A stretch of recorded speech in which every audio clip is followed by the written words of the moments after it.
আযাবাতুম তাইয়্যিবাতিকুম ফি হায়াতিকুমুদ দুনিয়া। ও মান, দুনিয়ার জমিনে তুমি সুখ শান্তি ভোগ করেছো, পানির বদৌলতে শরবত পান করেছো, ভালো ভালো খাবার খেয়েছো, ভালো ভালো পোশাক পরিধান করেছো। সুতরাং তোমার জন্য আখিরাতের জমিনে সুখ শান্তি দেওয়া হবে না, তোমাকে শাস্তি দেওয়া হবে। এই জন্য ওমর রাদিয়াল্লাহু তাআলা দুই ঠোঁটের মাঝখানে গিলাসটাকে রেখে অজরে কন্নন করে, ও বন্ধু, আমার পরিবারকে চালাই সুদের টাকার মাধ্যমে, আমার পরিবারকে চালাই ঘুষের টাকার মাধ্যমে, আমার পরিবারকে চালাই অবৈধ টাকার মাধ্যমে। আমি কি করি? অবৈধভাবে অর্জন করি, আমার সন্তানগুলোকে লালিত পালিত করি, আমার পরিবারগুলোকে চালাই। কিন্তু এই পরিবার একদিন আমার ধরা দিবে না, আমার কাজে আসবে না। ঠিক বললাম না ভুল বললাম? এমন একটা মুহূর্ত আসবে, সন্তান ধরা দিবে না বাবার কাছে, বাবা ধরা দিবে না সন্তানের কাছে। এটা হলো কঠিন এক মুহূর্ত। এই কঠিন মুহূর্ত থেকে যদি আপনি বাঁচতে চান, তাহলে আপনাকে হালাল পন্থা অবলম্বন করতে হবে। হারাম পন্থা অবলম্বন কি করা যাবে না, হারাম পন্থা অবলম্বন করা যাবে না, হালাল পন্থা অবলম্বন করতে হবে। আপনার সন্তানকে সুখে শান্তিতে রাখতে চান, আল্লাহর কাছে দোয়া করেন, মালিক আমাকে উত্তম রিজিকের ব্যবস্থা করেন, মালিক আমার সন্তানের সুখ শান্তি দান করেন। যে বাবা সন্তানের জন্য দোয়া করে, আল্লাহ রাব্বুল আলামিন তার দোয়াগুলোকে কবুল করে নেয়। তাহলে সন্তানের সুখ শান্তির জন্য অবৈধ উপার্জন করবেন নাকি আল্লাহর কাছে দোয়া করবেন? বলেন, একটা আওয়াজ দিয়ে বলেন, দোয়া করবেন নাকি অবৈধ উপার্জন করবেন? বৈধ উপার্জন করতে হবে।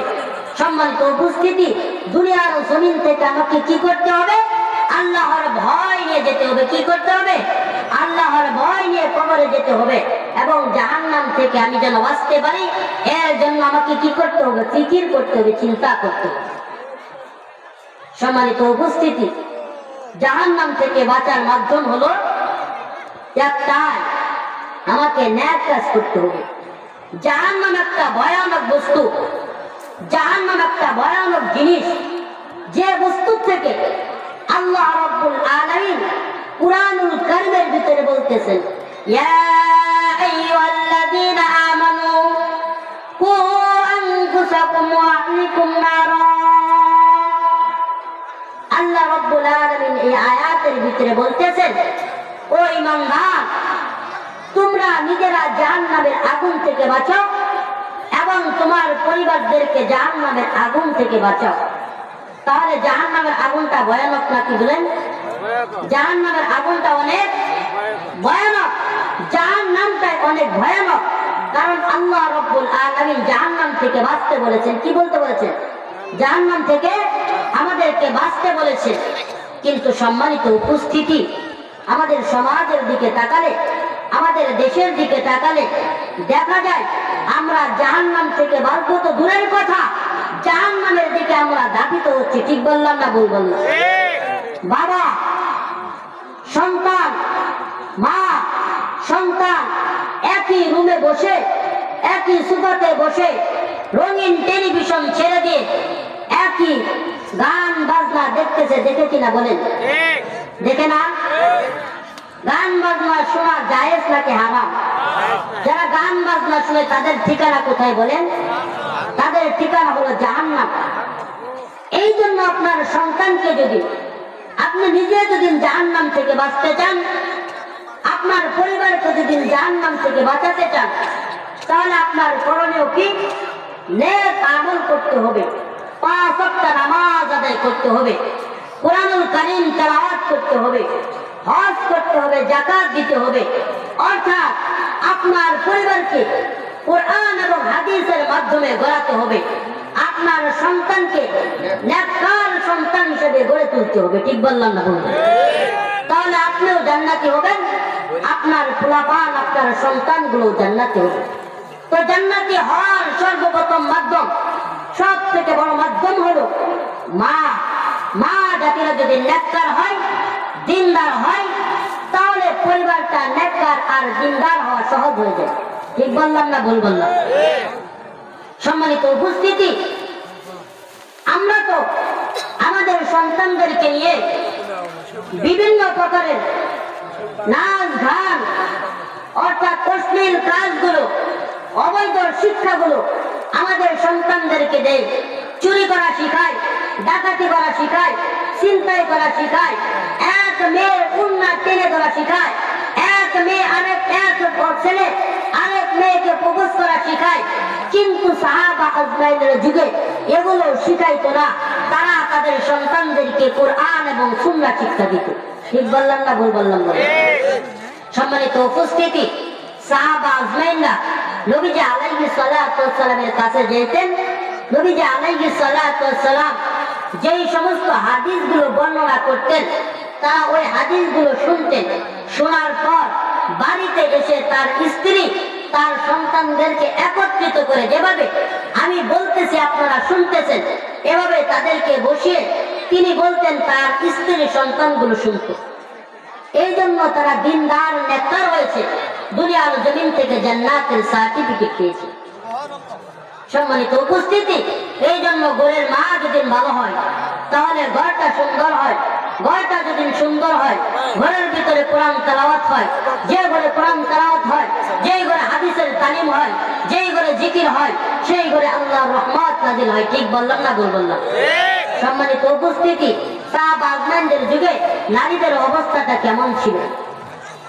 একটু জিকির করি সুবহানাল্লাহ ওয়ালহামদুলিল্লাহ ওয়া লা ইলাহা ইল্লাল্লাহ, সুবহানাল্লাহ ওয়ালহামদুলিল্লাহ লা ইলাহা ইল্লাল্লাহ, সুবহানাল্লাহ ওয়ালহামদুলিল্লাহ ওয়া লা ইলাহা ইল্লাল্লাহ।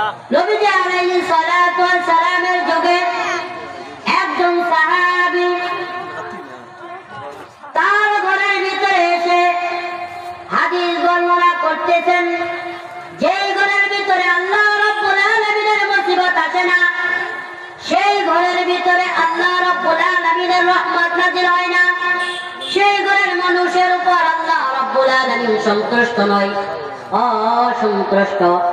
এই কথা শোনার পর যেই সাহাবীর স্ত্রী হাদিসটা শুনলেন, শোনার পর তিনি ভাবতেছেন, আমি তো আমার স্বামীর সঙ্গে অনেক দিন পর্যন্ত ঘর সংসার করতেছি, কখনো কোনোদিন কোনো প্রকারের মুসিবত পেলাম না, তাহলে মনে হয় আল্লাহ রাব্বুল আলামিন আমাদের উপর সন্তুষ্ট নয়, আমাদের ঘরের ভিতরে বরকত আসে না। এই জন্য তিনি কি করতেছেন, মনে মনে ধারণা করলেন, এমন স্বামীর ঘর সংসার করব না যে স্বামীর উপর আল্লাহ সন্তুষ্ট নয়, যে ঘরের ভিতরে আল্লাহ রাব্বুল আলামিনের রহমত নাযিল হয় না, সেই ঘরের ভিতরে আমি থাকবো না। এই জন্য স্বামীর কাছ থেকে বিদায় নেবে। কি নেবে? স্বামীর কাছ থেকে বিদায় নেবে, সুযোগ খুঁজতেছে, সুযোগ। হঠাৎ করে একদিন ওই সাহাবী কোন এক জায়গায় সফরে গিয়েছেন, অনেক পানি পিপাসা লেগেছেন, ঘরের ভিতরে প্রবেশ করেছেন। প্রবেশ করার পর এখন পানি চাইলেন, স্ত্রী ঠান্ডা পানি নিয়ে এসে দিয়েছেন। এক গ্লাস পানি পান করে অনেক তৃপ্তি পেয়েছেন। এই জন্য স্ত্রীকে বলে, ও পানির স্ত্রী, শোনো, তুমি আমাকে সন্তুষ্ট করেছ, তুমি আজ আমার কাছে যা চাইবে আমি তোমাকে তাই দিব। এই কথা বলার পর ওই স্ত্রী তো তিনি কি করতেছেন, সুযোগ খুঁজতেছেন। কি খুঁজেন? সুযোগ খুঁজতেছেন। এখন বলতেছেন, ও স্বামী, আমি আপনার কাছে যা চাইবো তাই কিন্তু দিতে হবে, আপনি ওয়াদাবদ্ধ হয়েছেন। বলে, হ্যাঁ, তুমি যা চাইবে তাই দিব। ও স্বামী, আপনি আমাকে তালাক দিয়ে দেন। কি চেয়েছে বলেন? আপনি আমাকে তালাক দিয়ে দেন। এখন স্বামী অবাক হয়ে গেল। আমি আমার স্ত্রীকে খুশি করার জন্য কি করলাম, একটা পুরস্কার করতে চাইলাম, পুরস্কার দিতে চাইলাম, আর সে তালাক চাইতেছে। কারণ কি? এখন বলতেছেন, ওই সাহাবী বলতেছেন, শোনো, আমি তোমাকে তালাক দিব, ঠিক আছে, যেহেতু তো নবীজি আলাইহিস সালাতু ওয়াস সালাম আমাদের যুগে আছে, এই জন্য নবীজি আলাইহিস সালাতু ওয়াস সালামের কাছে যাব। নবীজি আলাইহিস সালাতু ওয়াস সালাম যে সিদ্ধান্ত দিবে এই সিদ্ধান্তের উপর আমরা অটল থাকব। তো নবীজি আলাইহিস সালাতু ওয়াস সালাম নবীজি আলাইহিস সালাতু ওয়াস সালামের কাছে সাহাবী এবং তার স্ত্রী চলে গেলেন। পথ অতিক্রম করতেছেন, মরুভূমির পথ, এই পথের ভিতরে পাথর, পথ চলতেছেন এমন অবস্থায় হঠাৎ করে ওই সাহাবী উল্টা খেয়ে গেলেন, পা থেকে রক্ত জলে বাইর হচ্ছেন। স্ত্রী ডেকে বলেন, স্বামী আর নবীজি আলাইহিস সালাতু ওয়াস সালামের কাছে যাওয়ার প্রয়োজন নাই।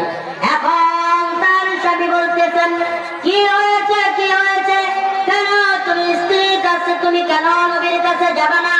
বলো নবী শুনেন, একদিন আপনি আমাকে একটা হাদিস শুনিয়েছিলেন যে ঘরের ভিতরে আল্লাহ রাব্বুল আলামিনের রহমত নাযিল হয় না, আল্লাহ রাব্বুল আলামিন সন্তুষ্ট থাকে না, যে ঘরের ভিতরে রহমত নাযিল হয় না, যে ঘরের ভিতরে মুসিবত আসে না। এই জন্য আপনার সঙ্গে দীর্ঘ সময় পর্যন্ত আমি কি করেছি, আমি ঘর সংসার করেছি, কখনো কোনোদিন কোনো প্রকারের মুসিবত আসে নাই। হঠাৎ করে আমি এই জন্য সিদ্ধান্ত নিলাম আপনার সঙ্গে আর ঘর সংসার করব না। যখন নবীজি আলাইহিস সালাতু ওয়াস সালামের কাছে রওনা দিয়েছিলাম, পথের মাঝে একটা মুসিবত এসে দেখা দিল। আমি বুঝতে পেরেছি আপনার প্রতি আমার প্রতি আল্লাহ রাব্বুল আলামিন সন্তুষ্ট। ও নবী, ও স্বামী, চলেন চলেন আমরা ঘরের ভিতরে চলে যাই, আর নবীজি আলাইহিস সালাতু ওয়াস সালামের কাছে যাব না। সম্মানিত উপস্থিতি, মাটা কি ছিল? দিনদার ছিল, নেককার ছিল। যে ঘরে আল্লাহ রাব্বুল আলামিনের রহমত নাযিল হয় না, যে ঘরে যে ব্যক্তির উপর আল্লাহ রাব্বুল আলামিন সন্তুষ্ট নয়, সেই ব্যক্তির ঘর সংসার করবে না, সেই ব্যক্তির ঘরের ভিতরে থাকবে না। এই নারীটা কেমন দিনদার ছিলেন বলেন? দিনদার ছিলেন কিনা বলেন? ওই নারীর পেট থেকে কি হবে? দিনদার সন্তান হবে। ওই নারীর পেট থেকে নেককার সন্তান হবে। এই জন্য আমাদের কি করতে হবে? আমাদের সমাজে, আমাদের দেশে যদি মা বোনরা নেককার আর দিনদার হয়ে যায়, তাহলে আমাদের দেশ, আমাদের সমাজ সুন্দর হবে, নেককার হবে, দিনদার হবে, কোরআন পড়নেওয়ালা দেশ হবে, কোরআন সুন্নাহওয়ালা দেশ হবে। এই জন্য আমরা সকলে আমাদের মা বোনদেরকে, আমাদের সন্তানদেরকে নেককার আর দিনদার বানাবো তো ইনশাআল্লাহ। সম্মানিত উপস্থিতি, মেহমান এসে গেছেন, হযরত আলোচনা করবেন। আমি আর আলোচনা লম্বা করতেছি না, 2 দিন যাবত আলোচনা করতেছি, তো এই জন্য আমার গলাটা কেমন জানি পরিবর্তন হয়ে গেছে। এই জন্য আপনাদের কাছ থেকে, সকলের কাছ থেকে দোয়া নিচ্ছি, আপনারা সকলে আমাকে প্রাণ খুলে দোয়া করবেন। আল্লাহ রাব্বুল আলামিন যেন আমাকে দ্বীনের দায়ী হিসেবে কবুল করে। আল্লাহ রাব্বুল আলামিন কোরআন এবং হাদিস থেকে মানুষ যেন আমার কাছ থেকে উপকৃত হয়, আমিও যেন আপনাদের কাছ থেকে উপকৃত হয়। যেই সমস্ত কথাবার্তা বললাম, বলনেওয়ালা শুননেওয়ালা সকলকে আমল করার মতো তৌফিক দান করুন। ওয়া আখিরু দাওয়ানা আলহামদুলিল্লাহি রাব্বিল আলামিন। মাশাআল্লাহ, জাযাকাল্লাহ। হযরতকে